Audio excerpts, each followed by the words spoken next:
anunciado, imparable, y a ajustar el sistema a esa realidad que no teníamos hace 60 años cuando se fincaron estas instituciones y estas reglas. Entonces, bueno, ¿qué se propone? Lo primero, voy a empezar como el relojito a las 12 de la noche y voy bajando en orden. Lo primero que hace el libro es decir, bueno, ¿qué hay que hacer? Corregir el pasado o mejor ocuparnos de diseñar el futuro. Y la verdad es que es tal la presión fiscal de los sistemas actuales, aunque sean insuficientes y aunque sean para pocos, que hay que corregir el pasado y diseñar. Lo primero que hay que hacer es difundir el problema, que se sepan estos números, que se hagan los estudios actuariales, que cada institución, cada sindicato, cada grupo de trabajadores revelen qué está pasando y que no les digamos, como pasó en Grecia, pues que nadie dijo nada hasta que la bomba explotó. Entonces hay que difundir, hay que revelar estos resultados y hay que exigir que todos estos cientos de planes de pensiones digan cómo están, y en lo general todos están de amarillo huevo a rojo incandescente. Segundo, yo creo que es central, se tiene que conformar un pacto político para reformar la seguridad social. Es una institución del Estado, tiene una significación extraordinaria para toda la población.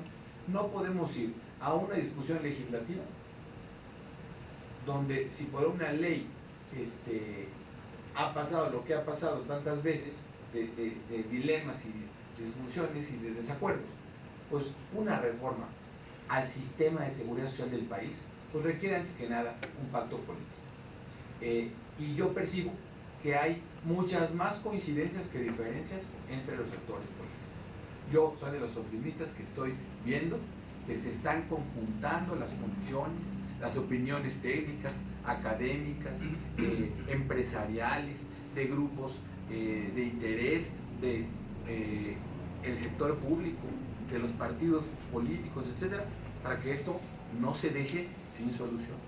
Entonces yo estaría optimista de que esto sí es posible y que si se pone los actores políticos de acuerdo en el fin, que creo que es posible, también se puede avanzar en los cómo. La primera propuesta concreta de reforma es la regla de orden. Aquí quisiera entrar algo de detalle, que es fijar en la Constitución algo que se dice sencillo y que es extraordinariamente importante: que los recursos fiscales generales solo pueden ser usados para los fines generales del Estado frente a la sociedad. Es decir, que después de cierta fecha esté expresamente prohibido que se usen recursos fiscales de la nación para subsidiar planes particulares de pensiones. Impedir que esos recursos sigan alimentando una bomba y artificialmente se les subsidie. Y te habría una ley reglamentaria de esa disposición que fijara límites presupuestales a diversos compromisos laborales y pensionarios.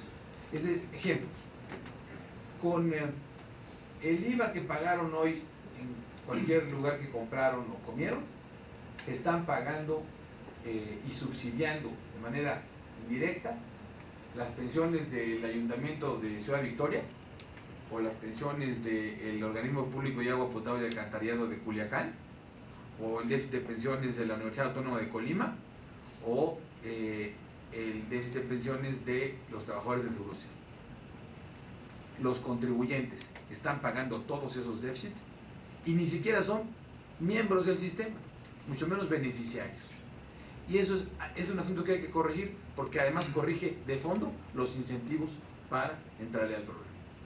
Devolverle a cada uno de los sistemas la responsabilidad sobre su equilibrio, y eso es una regla de orden, pero tiene que venir de una discusión que rija a todos los sistemas. Regresamos.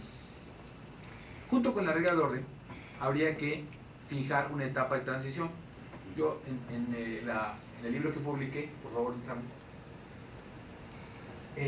sugiero que haya una transición de hasta 8 años, donde los primeros 5 se reforme y se legislen las modificaciones a todos los regímenes pensionales de la Administración Pública Federal, órganos autónomos y los dos poderes.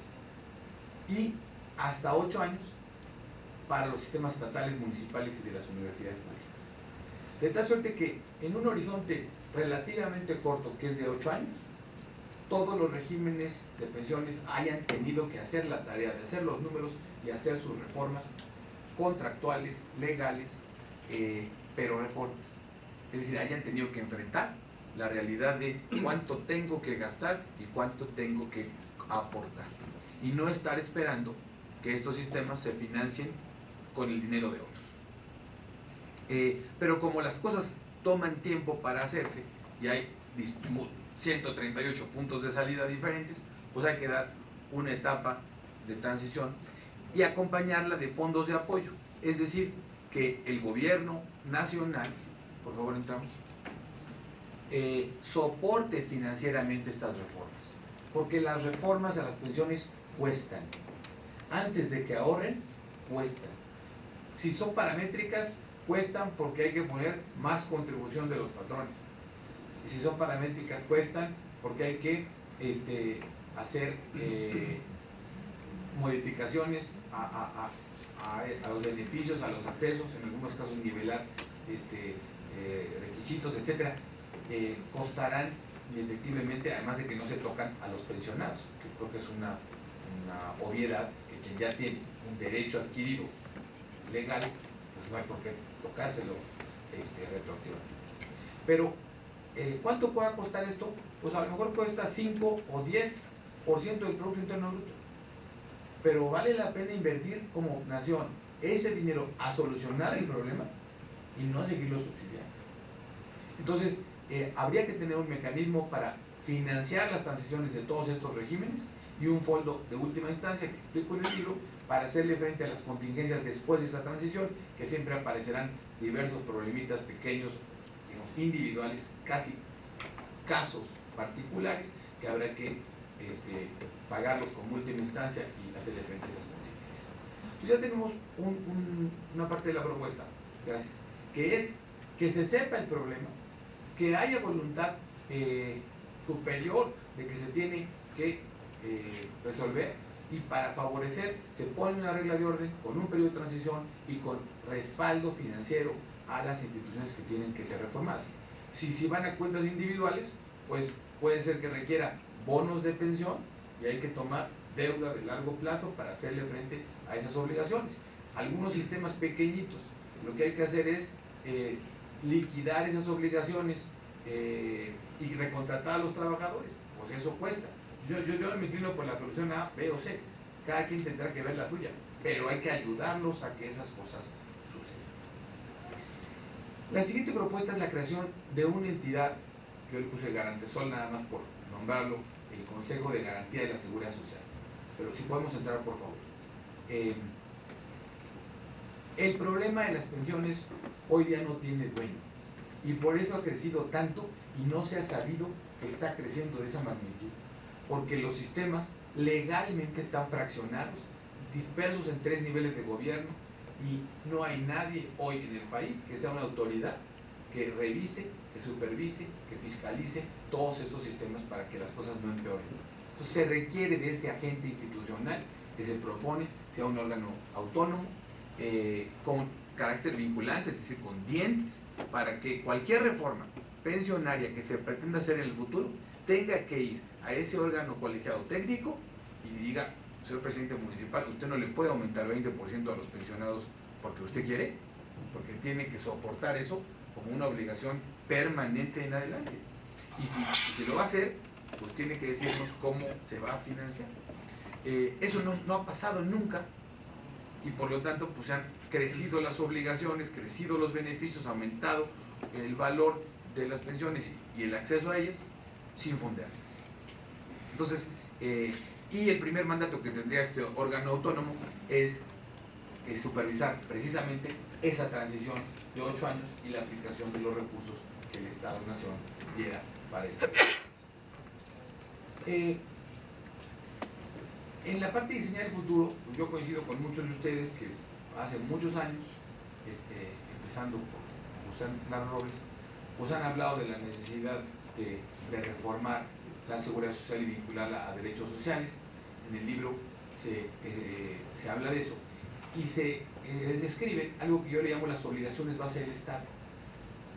Es fundamental poner a qué tiene derecho el trabajador, pero también es fundamental precisar cuáles son las obligaciones y cuáles no del Estado en esta materia.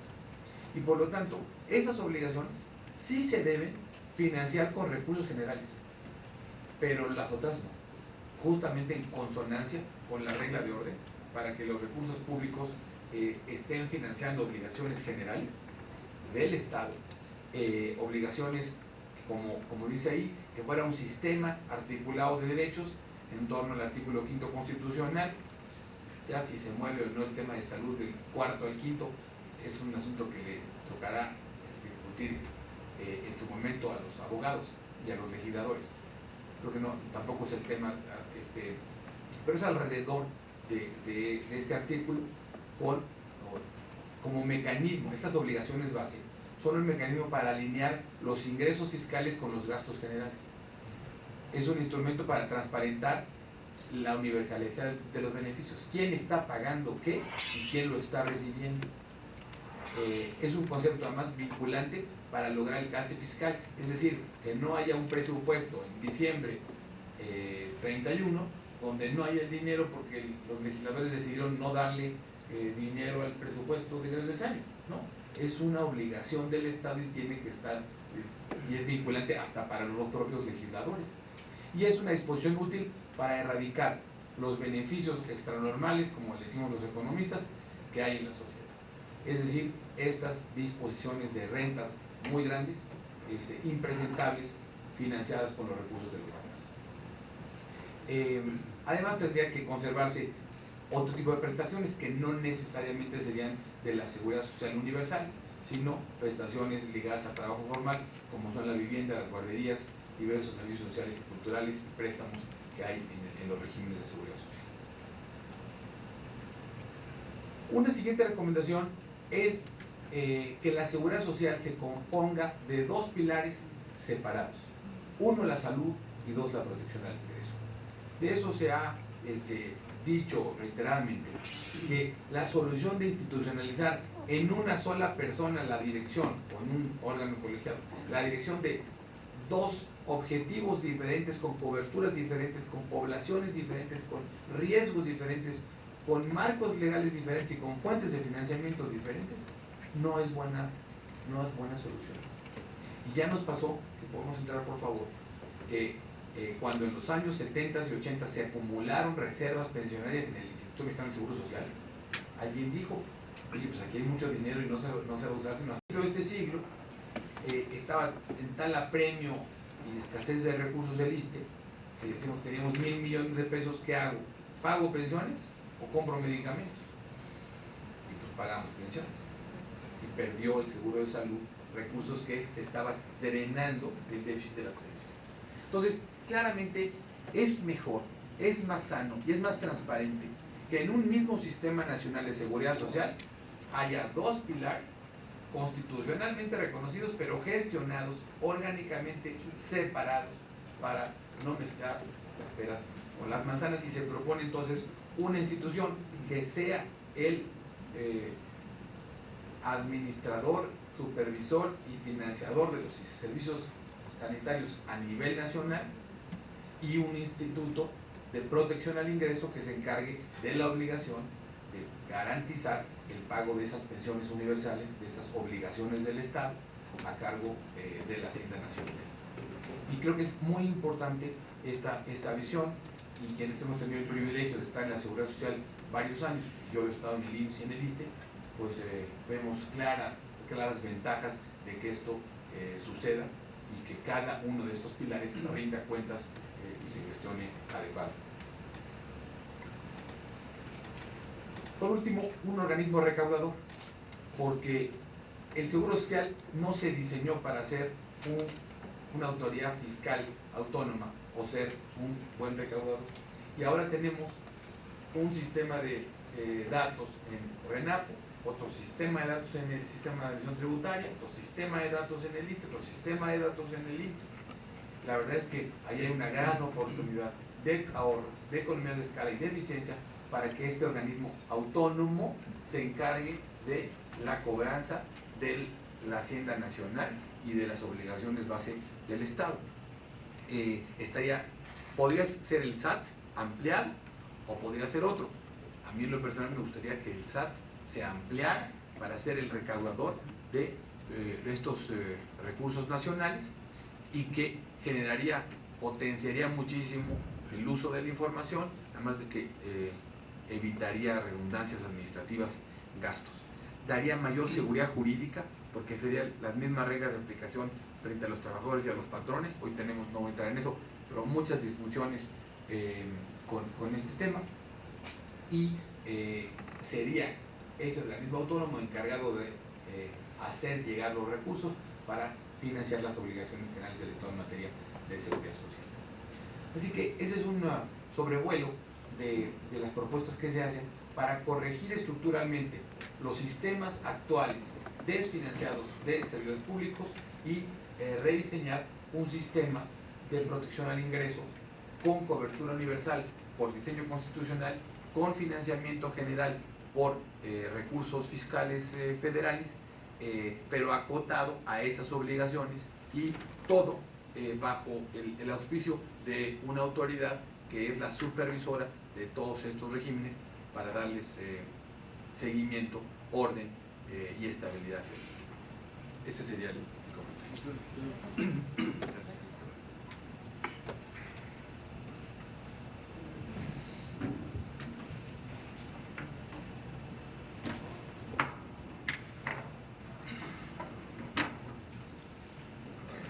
Bien, pues yo voy a hablar exclusivamente de pensiones. Pedro entró al tema de salud. Yo no soy especialista, pero coincido totalmente con lo que dijo Pedro en el tema de salud. En lo demás hay muchas coincidencias, en algunas otras no coincidimos tanto. Yo lo que creo es que lo que debemos plantear no son propuestas tan concretas como lo hizo Pedro. Pedro no lo está planteando así concretamente, este es el artículo y así deben ser las leyes. Deben plantearse aspectos generales para que después los equipos que trabajen en este tema vayan viendo qué coincidencias hay, qué es lo mejor de cada una de esas propuestas e ir, digamos, dándole forma al detalle de cada una de las reformas. Aquí voy a ver requisitos para reformar, consideraciones para reformar y propuestas para el modelo nacional de pensiones. Para requisitos para reformar, primero, se requiere una evaluación actuarial estandarizada de todos los sistemas de seguridad social, reformados y no reformados, todos los que afectan a las finanzas públicas. Lo que ha pasado es que casi todos o muchos de ellos tienen evaluaciones actuariales, pero unos los calculan a la tasa del 3% y otros a la del 5% y otros con una tasa de mortalidad y otros, etcétera, etcétera, etcétera. Entonces, lo que se tiene que hacer es, probablemente de la Secretaría de Hacienda, diseñar, ya lo hemos hecho, ya se los hemos enviado, una evaluación actuarial estandarizada. Estas son las condiciones y todos los actuarios tienen que cumplir estos requisitos y todos los estudios actuariales los va a revisar un equipo de actuarios. Deberá ponerse especial atención en el flujo de costos proyectados de la transición. Es decir, esa joroba que les platicaba hace ratito. ¿Cómo va a estar esa joroba y qué vamos a hacer con esa joroba?